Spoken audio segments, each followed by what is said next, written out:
Hey guys, Scott here. Today I want to talk about a bunch of criticisms I have for Elden Ring Nightreign. For those outside my community, I've been an avid Souls fan for over a decade. My entire channel started with Souls content. I met my wife because of Dark Souls 2. I've spent thousands of hours optimizing and perfecting builds and the mechanics of these games. So it is safe to say I am a massive Souls fan. I say all this because criticizing Souls content is a risky endeavor in the modern era, but I do think it's very clear that Nightreign has a ton of problems that stop it from being a great game, so let's just dive right into them. First off, what is Nightreign? Well, it's an Elden Ring roguelike spin-off, except I don't even really know if it's that. In what is possibly a huge Mandela effect, I can't actually find any interview or comment from the developers that Nightreign is actually a roguelike game. The official website describes it as a co-op action survival experience set in the world of Elden Ring. I spent about 30 minutes looking through interviews with the director, and nowhere did he ever use the phrase roguelike. Also, for the record, when I say roguelite, I understand there's a difference between roguelike and roguelite, but I don't want to sit here and just, well, actually, everyone, when we both know what kind of game I'm talking about, I'm not going to sit here and insult your intelligence and go, well, a roguelite actually has meta progression and a roguelike. You know what kind of game I'm talking about, so we're all on the same page here. All that being said, I wanted to play devil's advocate and say that From Software never actually called it a roguelike, but let's be real, it is absolutely an attempt at making an Elden Ring variant of one. It features all the common characteristics from randomized locations, enemies, items, and differing levels of meta progression with short 45-minute runs that have final bosses that can also change. Despite what the developers officially call it, this game is a roguelike, although the roguelike mechanics are pretty bare bones and disappointing, and that is my first major complaint with the game.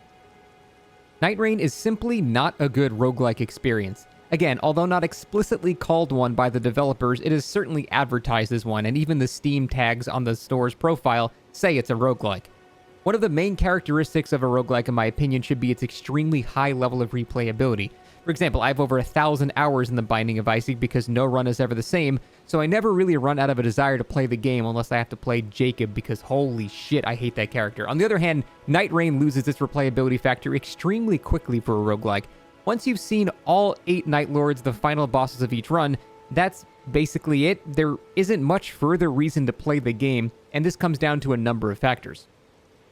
For one, the level of randomization is actually deceptively low. Limveld, the game's world, is always the exact same with one notable exception, the Shifting Earth mechanic. Shifting Earth basically replaces around 1/4 to 1/5 of the map with an environmental effect. There are exactly 4 of these: a giant volcanic crater, a snowy mountaintop, an ancient city, and the classic poison swamp. And that's it. Other than these 4 modifiers, the map is exactly the same every single time. Now, certain roguelikes like Hades, for example, rely less on the environment itself being extremely random and rely more on the encounters in these locations changing, but Nightreign doesn't really do that correctly either. For example, there's a large castle in the middle of the map that will likely want to be visited every single run. This is because the enemies inside drop large amounts of runes, but the variance of the enemies is very low. To date, I've only ever seen 4 actual variants, ranging from every enemy being a Crucible Knight to every enemy being an annoying pot-throwing giant. Once you've seen the very small amount of variance in this center castle, that's it. You've seen every single thing that can spawn at this location, and this happens really fast. Compare that to a single given room variant in The Binding of Isaac, for example, where you can enter a room 50 times and not see the same layout or assortment of enemies a single time. It gets old very fast, and the routes quickly become predetermined due to knowing what things can spawn where. This also brings me to another failure point of the game, the routing. When you first play Nightreign, it may seem you can really just go anywhere, but you'll quickly learn this is a terrible idea. In fact, the game is deceptively linear if you want a successful run. The game will always spawn you directly at a starter camp, which is like a small camp of low-level enemies you can kill to get to level 2 quickly. Now, you want to do this because the difference between the HP from level 1 and 2 is astronomical, so you are extremely pigeonholed into doing the exact same startup every single run. Again, you can choose not to if you want, but playing Nightreign intentionally in a suboptimal fashion results in a far amount of greater risks, frustrations, and ultimately failures. Now, as you play more and more, you'll realize each location has sort of a preset level range for the enemies found there. There are very clearly high and low level areas, and the enemies in these areas can have a few variants, but you start unknowingly creating a linear route in your head the more you play. It makes the most sense to start with the lower level areas and tackle the higher level areas when you're stronger. The problem is, even if you're an adept Souls player and decide to tackle the higher level content first, you are still at a loss because you simply just don't have the damage to offset the time it takes to kill a higher level enemy, despite how good you might be. Because of this, it doesn't really matter how good you are, there's always a correct path to follow. If you veer from this path, you are likely going to take too long to get the exact same rewards you get from killing 2 weaker things in the exact same time frame. In fact, the 2 weaker bosses will drop 2 items instead of 1, so it might even be better in that regard, even if the higher level enemies skew a bit more towards dropping rarer gear. The subtle railroading makes Nightreign offer far less freedom than its concept actually suggests. Unless you intend to keep losing runs over and over, you will eventually, even unintentionally, start running the same paths and hitting the same key structures every time you play. This is not something that takes hundreds of hours to happen. It happens very quickly, and that's a real shame. Now let's talk about the player customization. Just because the world doesn't really differ through each run, maybe your character does. Well, still, no, not really. If you've played Elden Ring before, there's almost nothing new you can equip. Sure, you can find legendary weapons like the Sword of Night and Flame in the original game, but I've already used that thing. I know what it does already. It's not really as exciting to get a legendary item when I already know what it does from the game the spin-off was based off of. To be fair, certain weapons have slight new modifiers to them. For example, Radahn's classic dual greatswords now have this gravity explosion at the start of a normal attack, and Godfrey's axe has a built-in shockwave on a charged heavy, for example. These modifications are really neat, and I was happy to see them, but the fact is about 99% of the shit you pick up is just an item from Elden Ring with nothing new about it. I'm all for cleverly reusing assets, but this is literally just Elden Ring's inventory with passive effects that are almost always boring stat upgrades. I do like the idea of passive effects, by the way. It is cool to be the recluse and pick up a great axe to stash in my pocket because it happened to roll increased spellcasting speed, but most of these passives are just that, very passive and not interesting. A lot of games suffer this boring upgrade pitfall where you get a shiny new effect, and the effect is just like +1 strength. Your two-handed weapons do 5% more damage. Your jump attacks do 6% more damage. It's useful, sure, but it's just not very exciting. The sad part is, there are a few examples of genuinely cool passive effects. In one run, a friend of mine acquired a passive effect that allowed Frenzied Flame to erupt from him whenever he was slowly walking. Because he was playing Executor, a character who automatically slow walks in his deflection stance, he basically just like edge walked everywhere and erupted in fire. We were all just cracking up.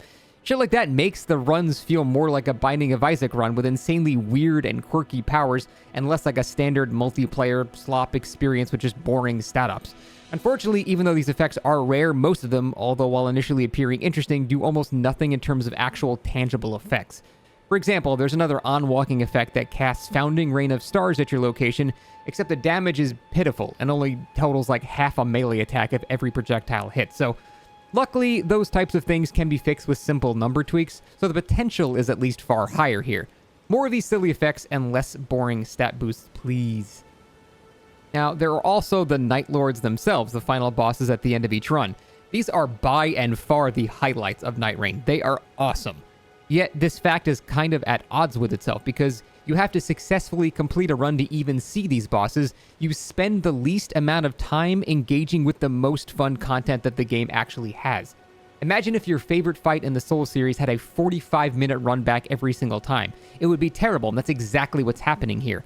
The filler bosses on Night 1 and 2 are just not interesting enough to warrant excitement. Aside from a few classic Souls throwbacks, you're just kind of playing Elden Ring again, with more Elden Ring bosses that do almost exactly the same things. Maybe to someone with little experience with Elden Ring, these filler bosses would remain interesting for longer, but kind of at the same time, the game almost demands a previous level of Elden Ring knowledge to even succeed at it. So again, the design is just kind of at odds with itself. They really needed to match the creativity of the Night 1 and 2 bosses with the Night Lords themselves, as the Night Lord encounters are actually the shortest portion of the game, and ultimately they completely failed at this. There's just simply not enough new content to excite me until the very end of each run. Even if the game doesn't have the excitement to retain my interest until the end of each run, playing with friends always rectifies this issue. Doing anything with friends amplifies the fun of the activity drastically, and Nightreign is no exception.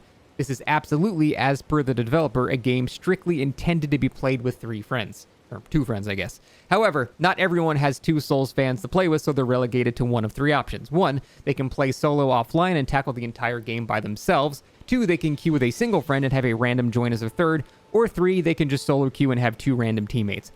All of these options are really not great in my opinion, so let's go over them. First off, strictly solo offline play. Nightreign is simply not a game designed for one player to beat it. Of course you can, but it doesn't change the fact you can clearly see mechanics that should involve multiple players. Certain characters are better than others at soloing the game, for example. I found Wilder and Raider to be very good at soloing Night Lords, but other classes like Recluse were absolute torture to play solo. A lot of classes have abilities clearly linked to supporting allies like Revenant, so their usefulness greatly diminishes playing solo as well.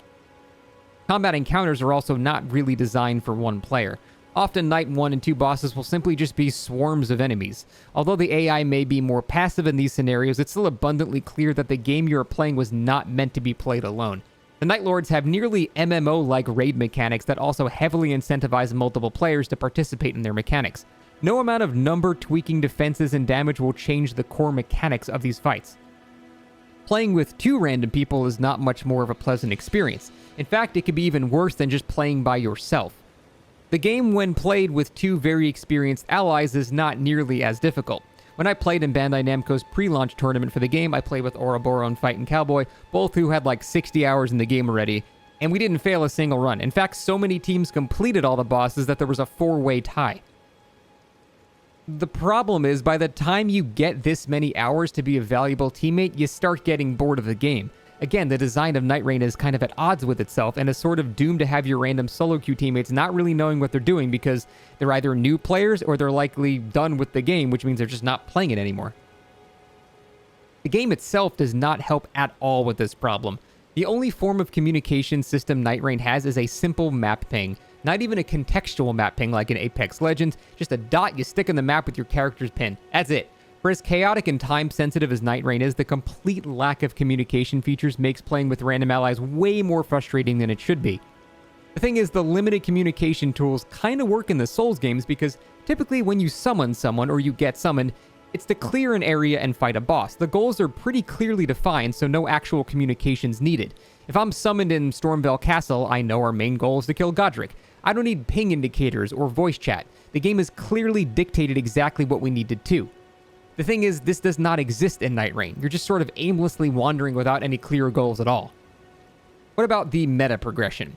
After each run, successful or not, you are given relics, small stat-boosting items that can be equipped to any character with a magic color slot. Unfortunately, most of these relics are just very boring and offer minor stat boosts or small changes to your starting gear. There are some neat class-specific relics, but most of the best ones you acquire are earned from specific sources, meaning you have a predetermined way to get the best relic for any given character, which drastically removes the point of any rewards you get from future runs. There's no real target to grind for, and it's missing that excellent next shiny loot feeling from games like Path of Exile or Diablo, because you will almost never find a better relic than the class-specific ones you get from specific sources. What's the point of rewards at all at that point? Even the class-specific modifiers you get aren't particularly interesting. For example, Wilder can have an added fire ground effect to his ultimate that does damage over time. Okay, I guess that's nice to have. The thing is, most roguelikes have far more interesting things you can unlock, and Nightreign just kind of pales in comparison in terms of excitement. When you unlock Godhead in The Binding of Isaac, for example, you invite the possibility of an incredibly fun next run. The meta unlocks you achieve in games like these completely and utterly outshine what you get from successful Nightreign runs, and the sad thing is that would be totally fine if the focus was not really the rewards, but the experience of getting to fight these awesome bosses again. For example, in The Binding of Isaac, I don't really get to Mega Satan for the sheer joy of the fight. I get there to test how strong my build has gotten over the run. It's a sense of satisfaction seeing him explode in a matter of seconds, even though I'm barely interacting with the fight itself. Now, Nightreign prides itself on the fight itself, less concerned with your build and more about the experience of the wonderful designs the developers have actually crafted.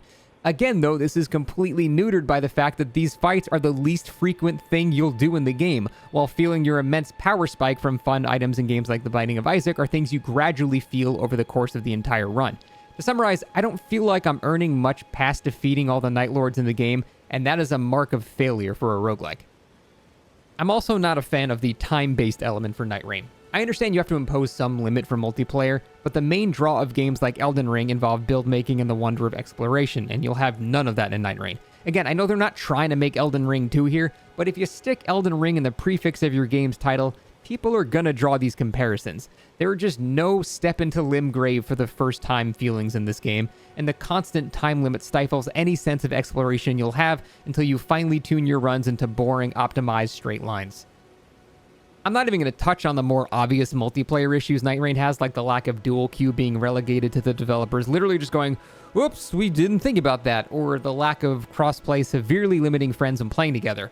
From Software does many things at a masterpiece level, but their technological prowess has always lagged several decades behind, which makes me immensely worried about their ambitious multiplayer game for the Switch 2, the Dustbloods, but that is a story for another day.